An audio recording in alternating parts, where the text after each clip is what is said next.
Seja muito bem-vindo à Escola Bíblica Online. Nós adotamos a revista Compromisso, da Convicção Editora, uma revista destinada ao adulto cristão das igrejas batistas, da Convenção Batista Brasileira.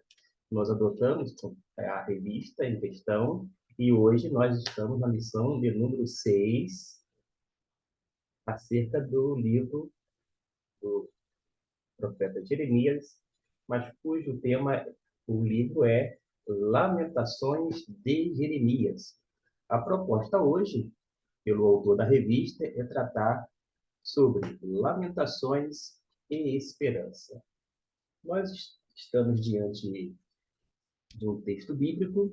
Eu já coloquei aqui, estrategicamente, o capítulo 3, versículo 22 e 23. O 22 não está aparecendo, eu vou fazer com que apareça, agora sim. As misericórdias do Senhor são a causa de não sermos consumidos, porque as suas misericórdias não têm fim, e novas são cada manhã, grande é a tua fidelidade, diz a palavra de Deus. Eu quero começar desfazendo um equívoco.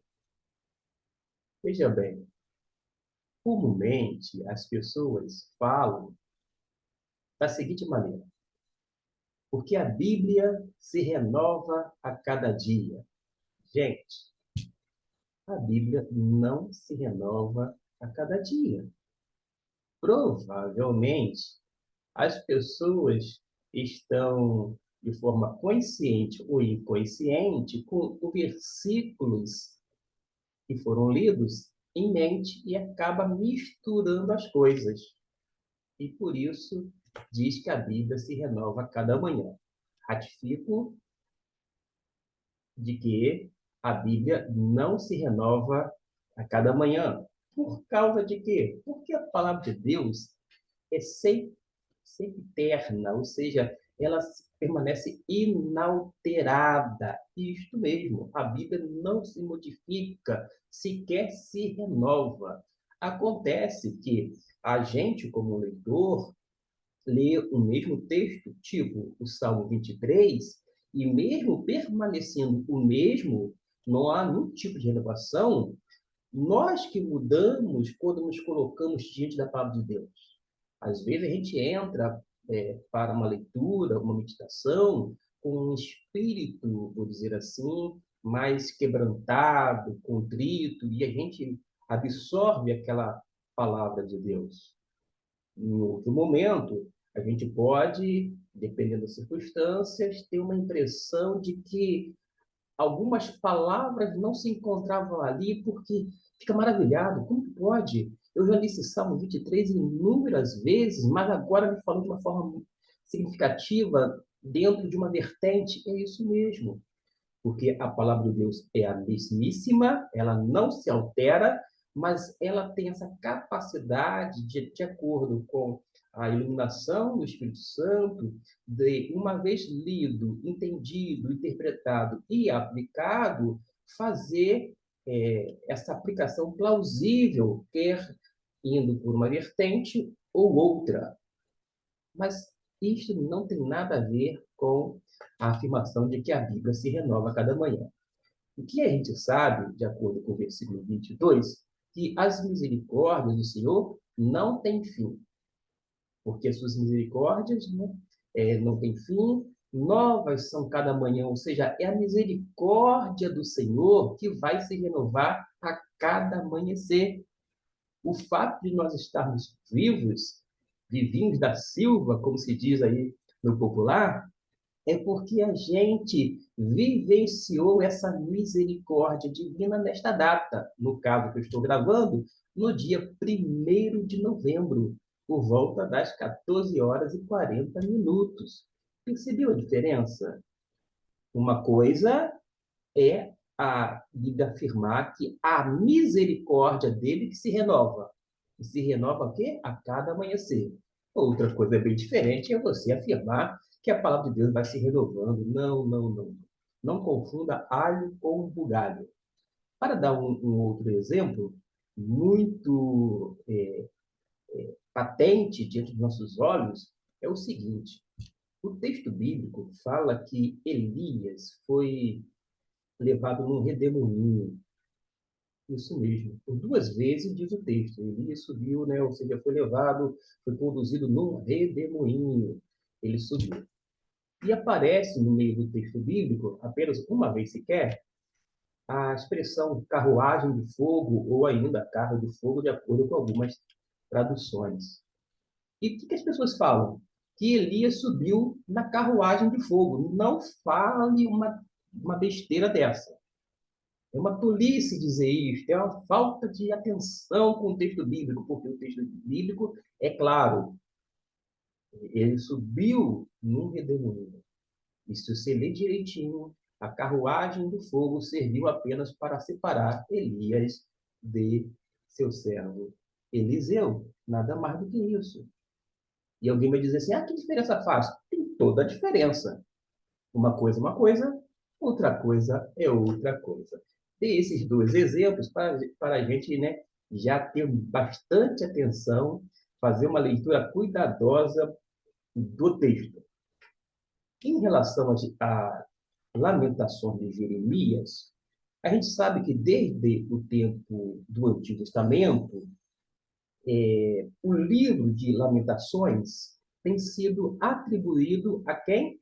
A Jeremias, o profeta que nós acabamos de estudar em algumas lições.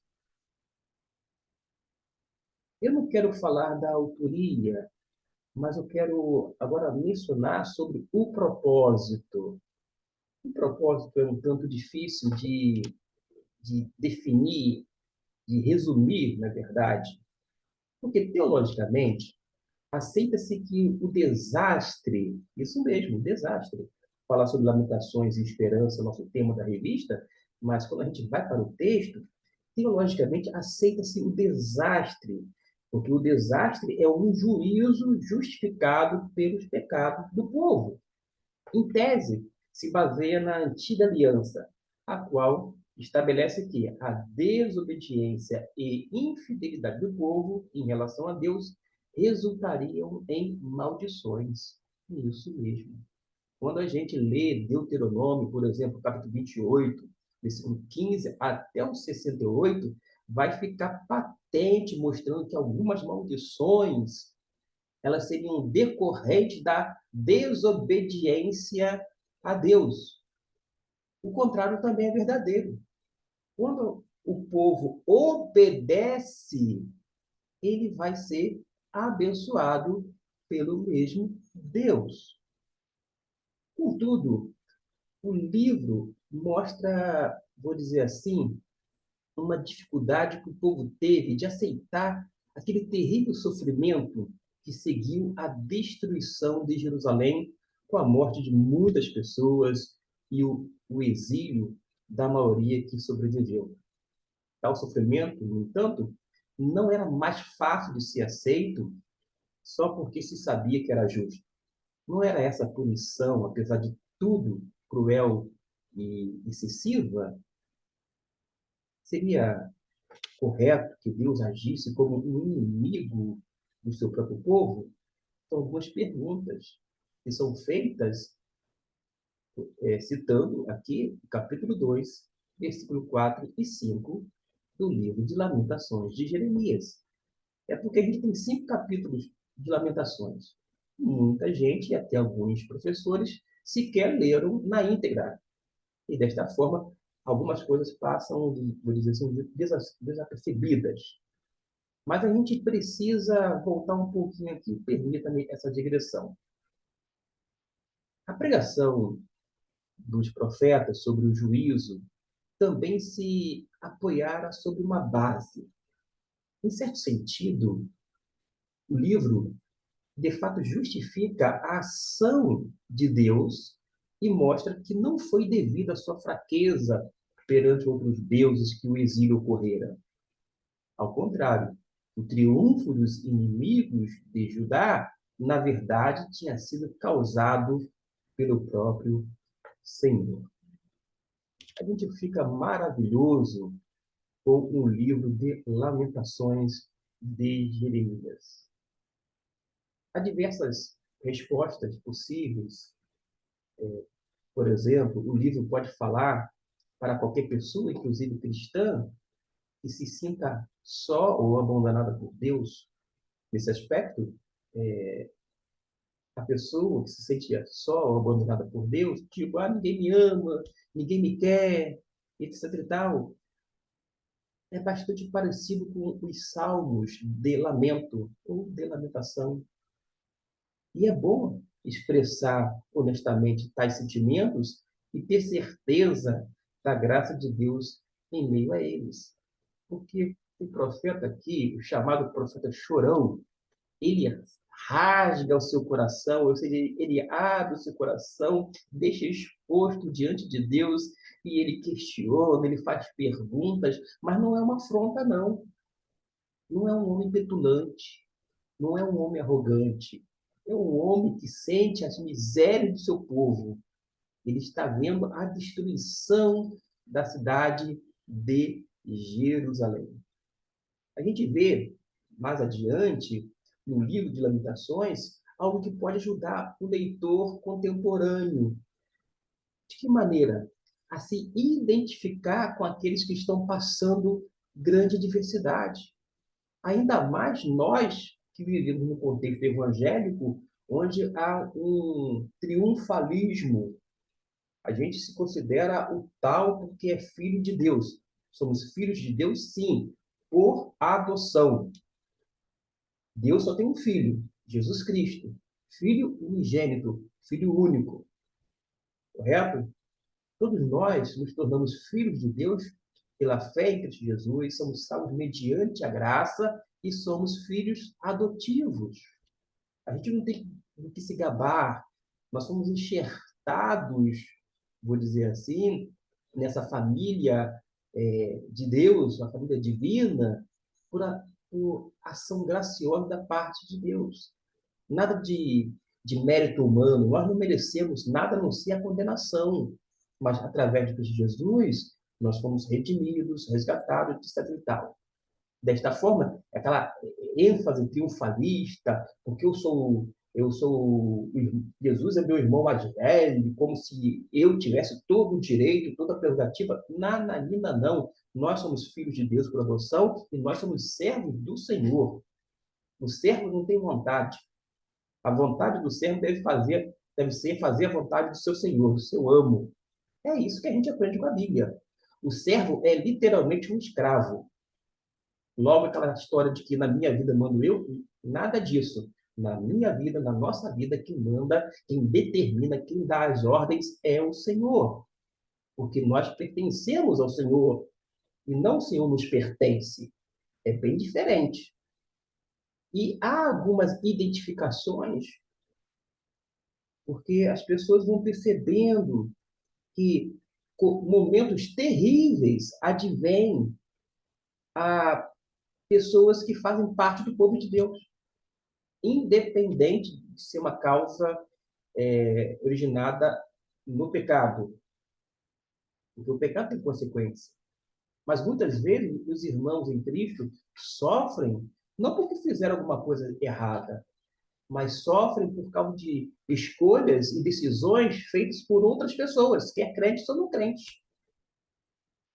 E o povo padece, e o povo sofre. Mas é porque nós não temos fé? Não. Até a diversidade vem sobre nós. Mas o que Jesus nos diz? No mundo tereis aflições, mas tende bom ânimo. Eu vou agora me reportar à revista, porque senão eu vou me delongar cada vez mais e mais. Porque a gente acaba se empolgando quando a gente vai expondo a palavra de Deus. O livro de Lamentações, em nossas Bíblias, segue ao de Jeremias e é composto de 5 poemas que são colocados em ordem alfabética. Para quem tem uma noçãozinha do hebraico, a gente vê a beleza, a estrutura poética, que coisa maravilhosa. Poesia, gente, é muito lindo. Alguém deu a seguinte sugestão: leia um livro devocional por mês. Leia de 3 em 3 meses um comentário bíblico. Leia romance uma vez por ano. Leia poesia sempre. Quando eu falo de uma pessoa, aí vem em mente o nome. Eu estou me referindo aqui ao querido pastor Lécio Dornas, que hoje está lá nos Estados Unidos, mas que foi bênção na minha vida e continua sendo até o dia de hoje. Feito esse registro de gratidão a Deus pela vida deste homem de Deus, a gente pode prosseguir porque nós vamos ter diante de nós várias sequências de lamúrias, de choro, de dor. E o texto bíblico vai apresentar um modelo de devoção que reconhece as causas das desgraças e confia na esperança de um Deus que é sempre presente junto aos que lhe apresentam seus lamentos. O primeiro tópico é o castigo e sofrimento. Sobre esse primeiro tópico, o que a gente pode falar? Vamos aproveitar aqui algumas observações feitas pelo autor da revista. O livro de Lamentações se abre com uma dura constatação. E qual é? Se encontra lá no capítulo 1, eu vou aqui me reportar, versículo também 1, que diz assim: Como se acha solitária aquela cidade, dantes tão populosa, tornou-se como viúva, a que foi grande entre as nações e princesa entre as províncias, tornou-se tributária. Aquela que tinha um dia sido uma bela e brilhante como uma princesa, agora chorava inconsolavelmente. Foi diante de tanta dor que o lamento se conduziu a uma busca de que algo desse sentido a seu sofrimento, a profundidade em relação com o seu Senhor. O que a gente aprende aqui é o seguinte: as tragédias da vida nunca podem impedir ou sequer ofuscar a vida com Deus. A razão se encontra no versículo de número 5. Vou projetá-lo aqui. Os adversários que são seus a dominaram. Os seus inimigos prosperam, porque o Senhor a entristeceu por causa da multidão das suas prevaricações. Os seus filhinhos vão em cativeiro na frente do adversário. Enquanto eu fiz a leitura, a janela onde eu apareço sumiu diante dos meus olhos. Eu não sei se vocês estão vendo. Se porventura vocês estão me vendo, é sinal de que provavelmente a janela onde me encontro está justamente no canto, atrapalhando a leitura do versículo 5. Mas pelo menos eu faço a leitura, você me acompanha com atenção, tá bom? Dito isto, a gente prossegue dizendo o seguinte: especificamente, porque Jerusalém pecou gravemente, por isso ela se tornou o quê? Impura. Porque não havia, na verdade, outra causa para que se via naquele momento. A razão era esta: a destruição, a consequência do pecado fez com que aquele juízo viesse sobre a cidade de Jerusalém. Até então, Jerusalém era tida como uma cidade incontestável. Ninguém poderia violar os muros de Jerusalém. Até porque Deus, o Senhor dos senhores, o Senhor dos exércitos, o Deus universal, isto é, que criou todo mundo, todo o cosmos, estava onde? Habitando na Cidade Santa, de uma forma específica, no templo. Mas aconteceu isso. Imagine só a desolação. Não é vergonha diante das nações, não, as nações no seu entorno, mas imagine só a desolação. Quanta tristeza, quanta amargura, quanto sofrimento, quanto choro, quanto lamento, quanta dor.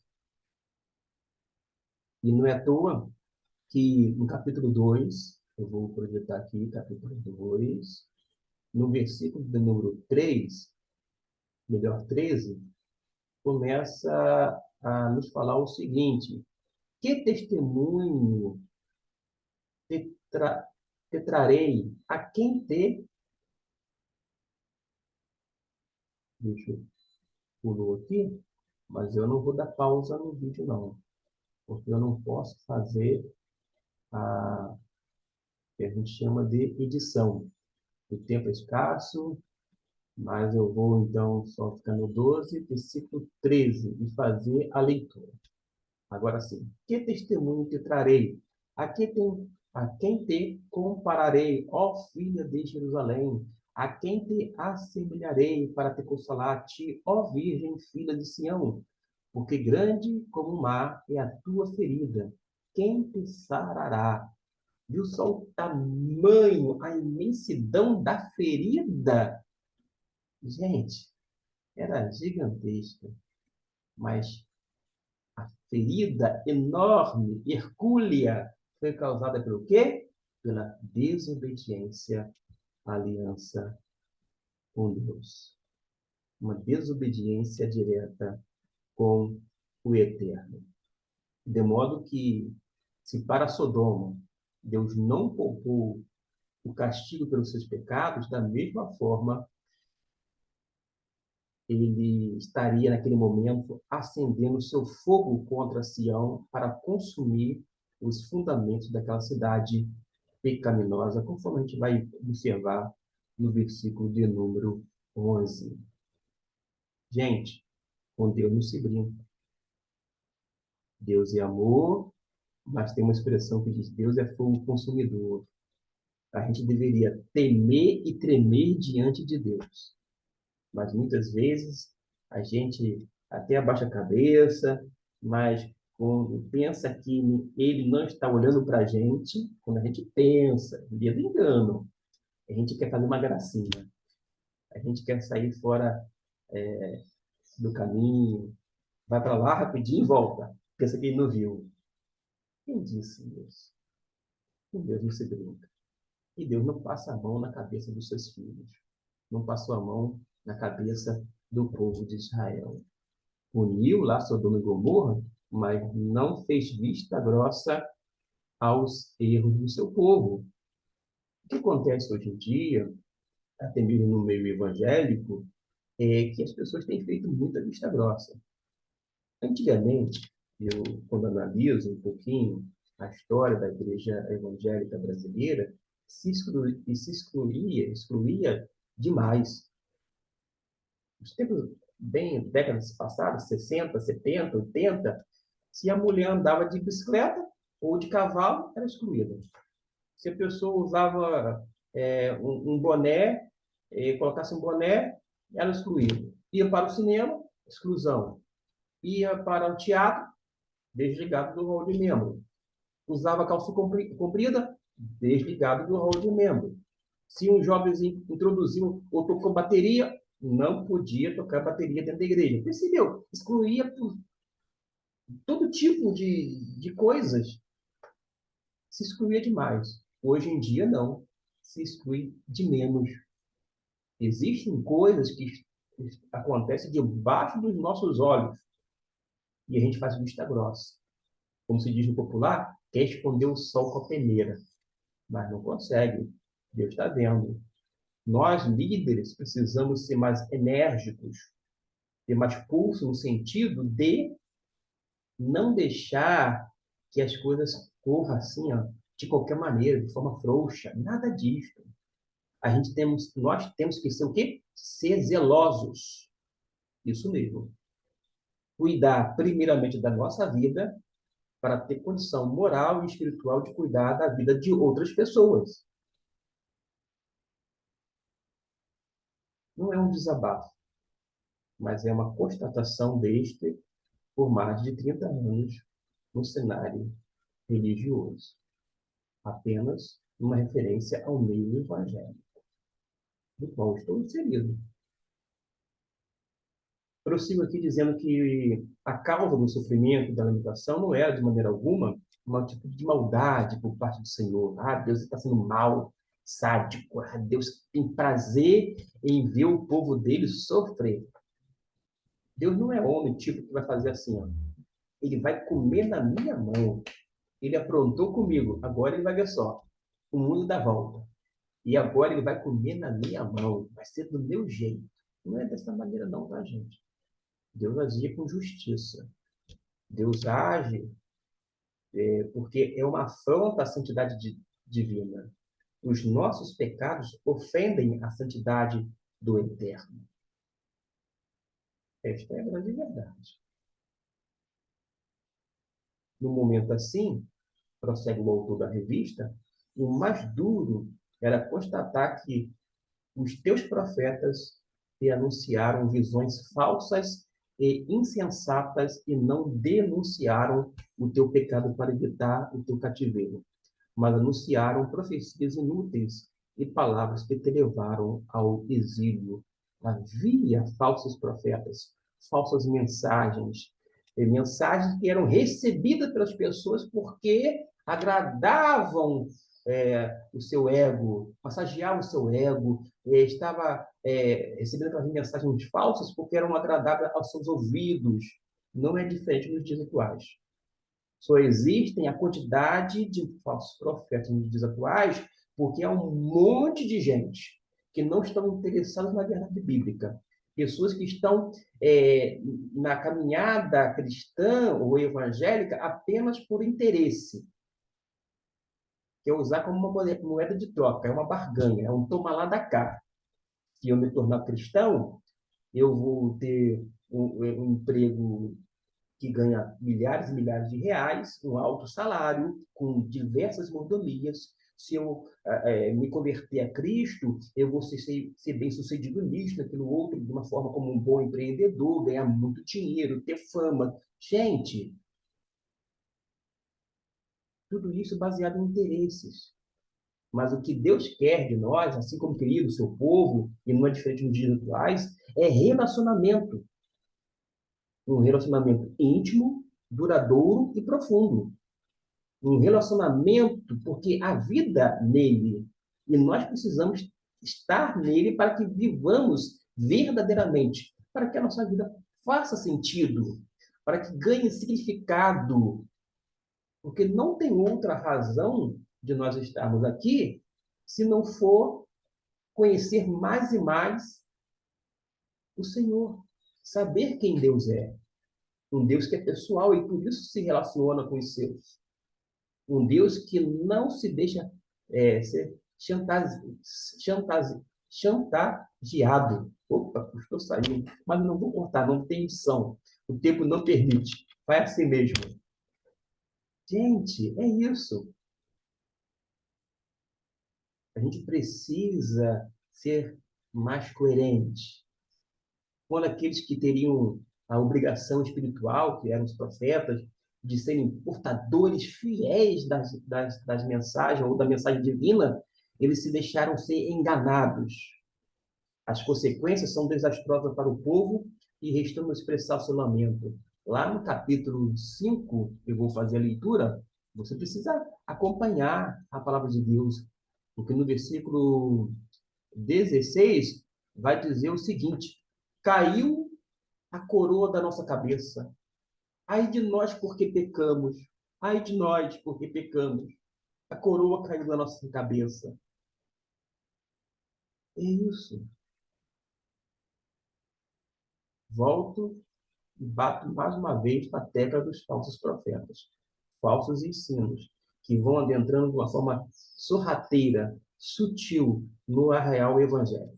E quando um pastor, pregador, alguém fala sobre os falsos profetas, as pessoas falam que hoje em dias atuais, não, para com isso, deixa disso. Você está julgando. Não julgueis para que não julguei os outros, para que não sejais julgados. Fala que a gente está julgando, mas elas acabaram de nos julgar. Mas a questão não é essa de julgar, deixar de ser julgado. julgá-los. Nada disto. A questão é, no tocante aos falsos profetas, a gente precisa rechaçar os falsos ensinos. A gente precisa abandonar de uma vez por todas todos esses ensinos heréticos. Mas o que acontece no meio evangélico, até mesmo no arraial chamado Batista? As pessoas começam a fletar com diversas pregações de pessoas de inúmeras denominações evangélicas, inclusive seitas. Olha, é uma seita, mas aquele pregador, olha, traz uma mensagem maravilhosa. Gente, a gente não tem que fletar com nenhuma ramificação que a gente sabe, à luz da Bíblia, que é uma seita, que tem ensinos realmente que contradizem a Bíblia Sagrada. Mas não, deixa disso, deixa de bobagem. Hoje em dia a gente precisa ouvir tudo e todos. Aí quer citar um versículo fora do contexto, porque a Bíblia diz para examinar tudo e reter o que é bom. Ora, a gente precisa entender que aquele contexto não se refere a nada disso, não, tá? Se você dá uma olhadinha lá no contexto, está se referindo às profecias. Porque havia falsos profetas naqueles tempos, do Novo Testamento. A igreja não poderia extinguir a ação do Espírito, no sentido de abafar a ação do Espírito, mas elas deveriam examinar as profecias, retendo aquelas que são boas, isto é, que eram provenientes de Deus. As demais tinham que jogar fora, tinha que abandonar, tinha que descartar, não é colocar em stand-by. Ah, deixa um cantinho, porque vai que eu precise de uma delas. Nada disso. Profecias falsas, tudo que é de natureza, vou dizer assim, que não é divina, não precisa ser sequer cotejada, muito menos fretar com os falsos ensinos. Aí entra o segundo tópico, que é tristeza profunda. Por qualquer lado que olhasse, a situação era o quê? Desesperadora, e o profeta reconheceu que ele era. Ele era o quê? O homem que viu a aflição causada pela vara do seu furor. Capítulo 3, vou projetar aqui, versículo 1. Eu sou o homem que viu a aflição pela vara do seu furor. Esse profeta, Jeremias, o chamado profeta chorão, é um homem altamente humano, é um ser humano de verdade. É um homem que tem não apenas uma percepção espiritual, mas uma sensibilidade dantesca. Sabe por causa de quê? Porque hoje em dia as pessoas se dizem homens de Deus, profetas de Deus, falam coisas terríveis, as quais vão acontecer. E diante de cada catástrofe, cada desastre, as pessoas se gabam dizendo, viu só? Ficam olhando a desgraça, a fatalidade, os acidentes, os incidentes e ficam se gabando, viu só? Se cumpriu porque a palavra de Deus não volta vazia. Para com isso. Gente que não se condói, que não sente a miséria alheia. Gente que não tem compaixão, que não tem misericórdia.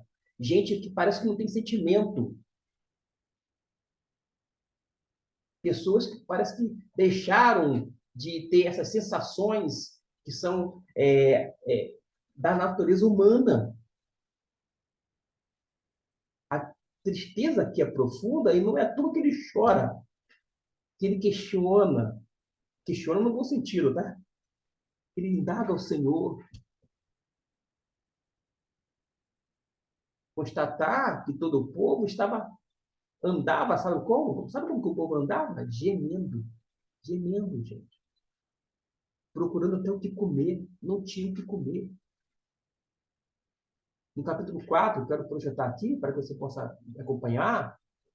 No capítulo 4, versículo 4, fala assim: a língua do que mama, isto é, do bebê, fica pegada pela sede ao seu paladar.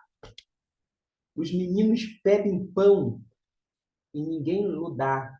Esta é a versão que eu tenho Percebeu a situação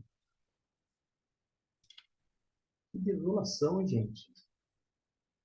Às vezes a gente olha cenários não iguais, mas parecidos, semelhantes.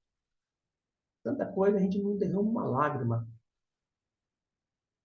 não comove os nossos corações a ponto de a gente ajudar de alguma maneira, quer financeiramente, com recursos humanos, como recursos pessoais. Nada disso. As pessoas às vezes estão perdendo esse senso de humanidade.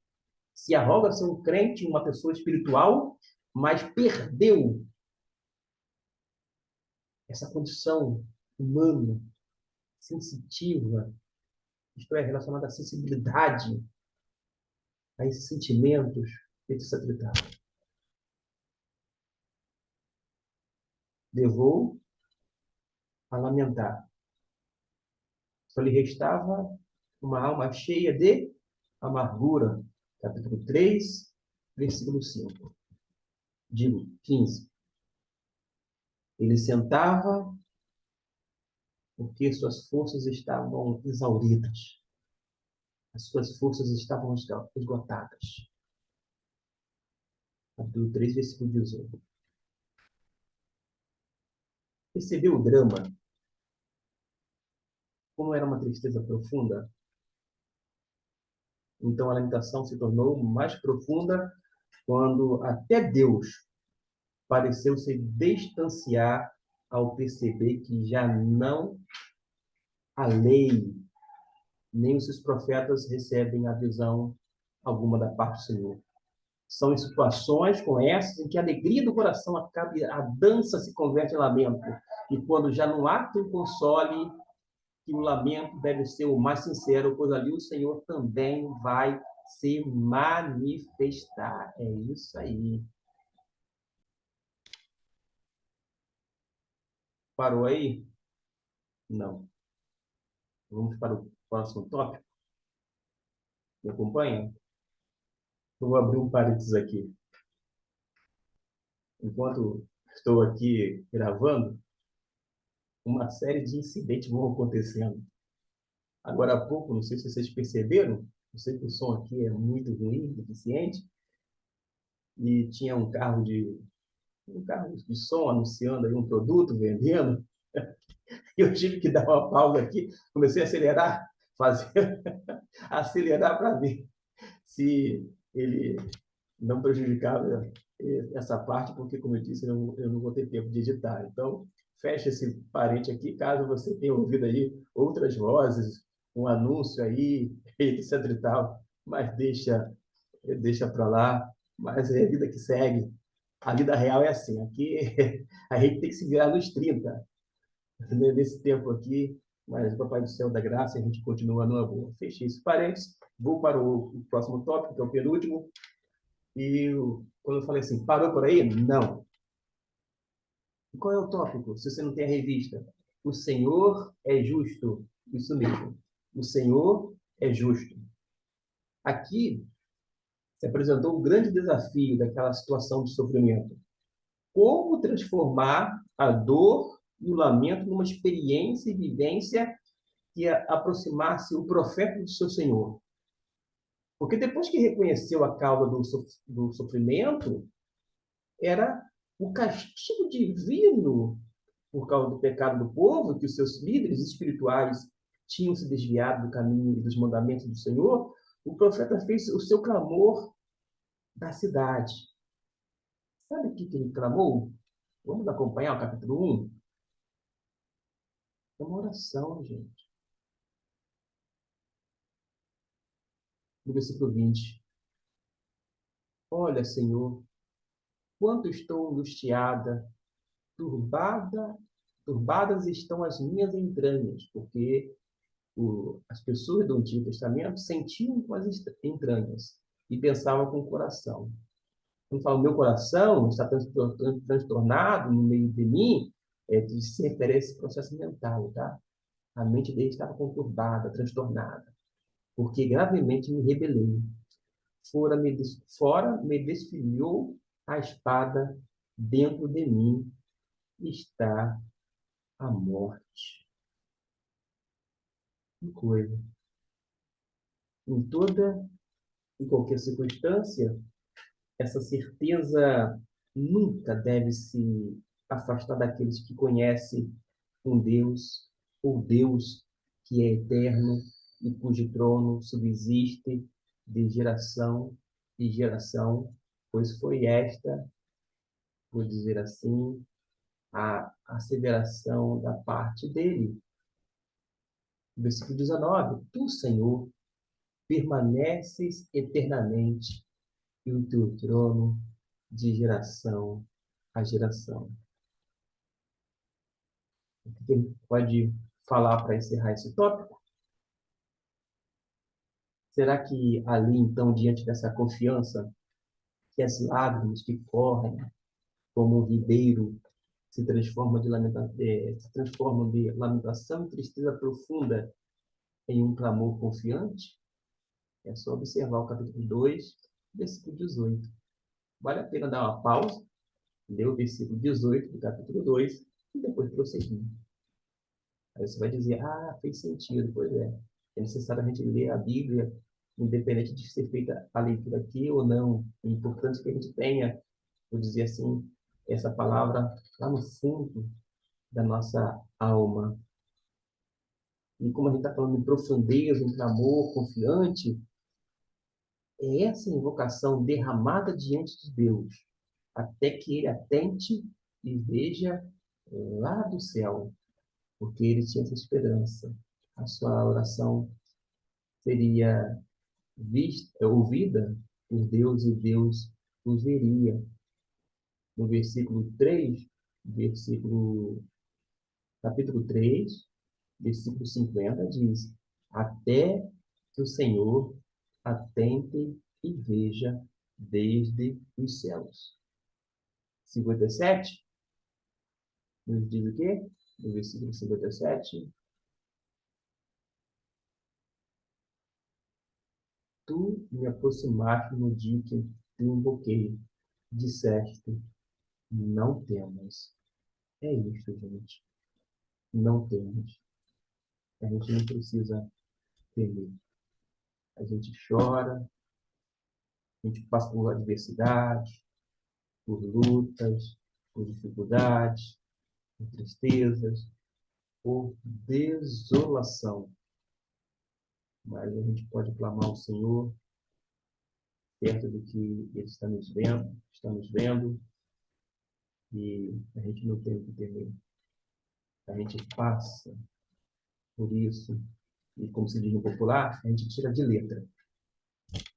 É que nem irmãos nossos, de vez ou outra, falecem em decorrência do câncer. Eu tenho observado que o câncer, ele pode, digamos assim, corroer o corpo, mas não consegue destruir a alma do ser humano. Quantos irmãos, digamos assim, se definharam com a sua debilidade física, com o câncer que o corpo veio por dentro, mas a sua fé permaneceu firme e inabalável. Quantos testemunhos maravilhosos.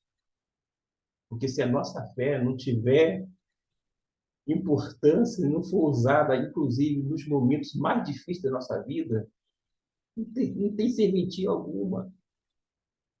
Não me refiro apenas à fé, não estou falando a fé salvífica, porque você já é um crente, mas a fé que é de glória em glória, de fé em fé, que você vai vivendo, você vai vivendo um dia de cada vez. No popular fala assim, tem que matar um leão por dia, é isso mesmo, matar um leão por dia. É por aí. O último tópico, da súplica nasce a esperança. Vou agora me reportar ao capítulo 4, versículo de número 22. E diz assim: O castigo da tua maldade está consumado, ó filha de Sião. Ele nunca mais te levará para o cativeiro. Ele visitará a tua maldade, ó filha de Edom. Descobrirá os teus pecados. É isso aí.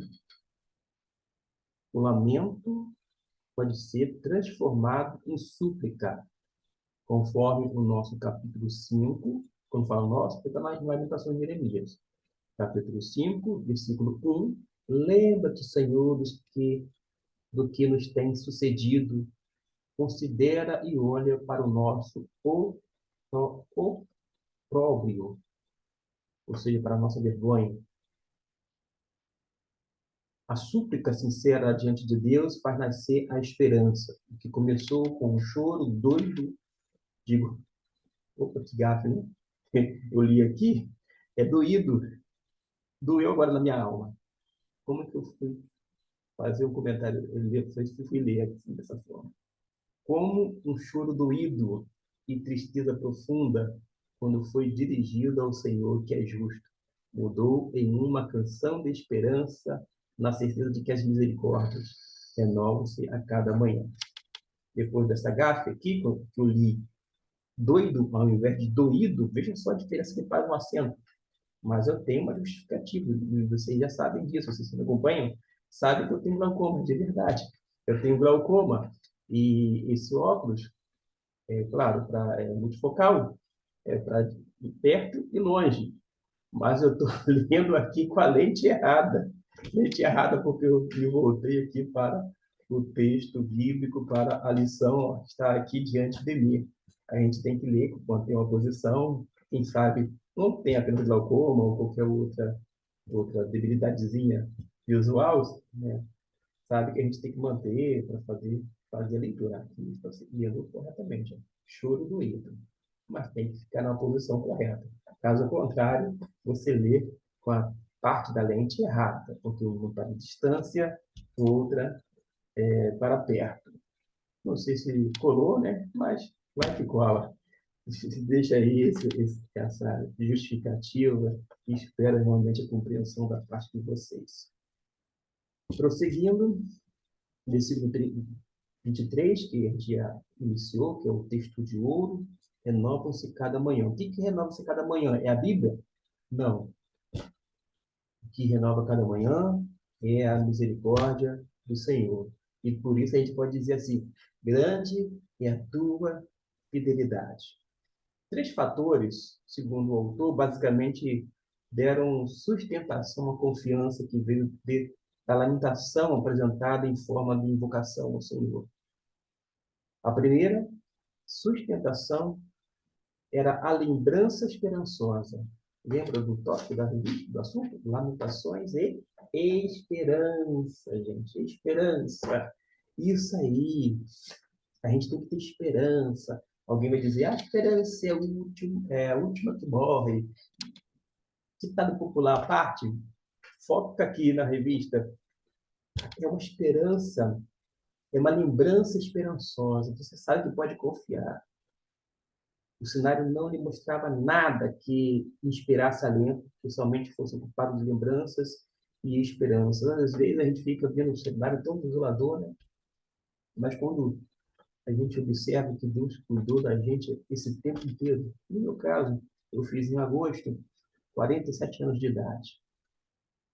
E eu fico olhando para trás, às vezes dá um medinho, uma ansiedade por esse mundo que nós estamos vivendo, não apenas por si mesmo, mas pelos seus filhos, futuramente seus netos, que eles vão ter, que eles vão vivenciar nesse mundo tão difícil, de sofrimento, de dor, com tantas diferenças, diferenças sociais, inclusive, racismo, entre tantas coisas que ficam impregnadas na sociedade por conta da maldade do homem. E a gente fica assim, um tanto receoso, mas a gente olha para trás e vê, poxa vida, se Deus cuidou de mim, apesar dos pesares, apesar das dificuldades, das lutas, esse tempo todo, se Deus cuidou de mim, se Deus me preservou, Deus não isentou necessariamente de todas as dificuldades das lutas, mas Deus me manteve firme, em pé, vivo da Silva. Por que que eu vou me desesperar? Não, não. Ela tem aquela memória afetiva, mas uma lembrança esperançosa. É isto que o autor salienta. Achei fantástico ele salientar esse aspecto. Isso mesmo. Muito bom mesmo a colocação da parte dele. Vamos procurar aqui uma outra, vou dizer, pérola nesse texto. Outro fator sustentou a esperança. Qual foi?